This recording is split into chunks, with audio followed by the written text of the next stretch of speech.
high-stakes meeting is scheduled for today in Florida. President Donald Trump will host Ukrainian President Volodymyr Zelensky at his home near West Palm Beach. They're looking to broker a deal to end Russia's nearly 4-year war with Ukraine. Washington correspondent Amy Liu is live in our Washington bureau right now. Amy, they think it's pretty close to an agreement, right?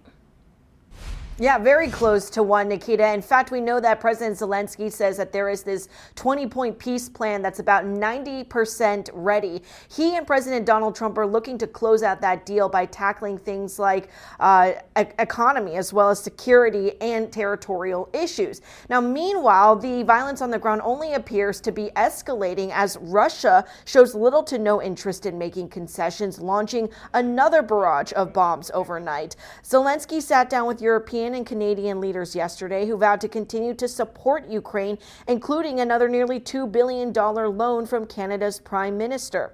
But Zelensky says there are still outstanding matters, including U.S.-backed security guarantees if Russia attacks again, funding for post-war recovery, and the fate of Russian-seized territory, especially in East Ukraine. Now, Zelensky says he'll brief European leaders after he talks with President Trump today, and U.S. officials apparently or reportedly are in touch with Russia. Back to you.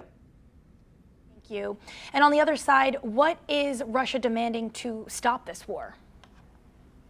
In terms of Russia, we know that President Vladimir Putin has an extensive list of demands. One of them includes recognizing 4 regions as well as Crimea as officially Russian territory. He also wants Ukraine to cap the amount of military it currently has out, also to pull back forces from eastern Ukraine and also give up hope of ever becoming a part of NATO. Now, President Donald Trump has been receptive to some of these demands. He argues that by ceding territory over to Russia and also offering economic incentives that could ultimately stop the fighting.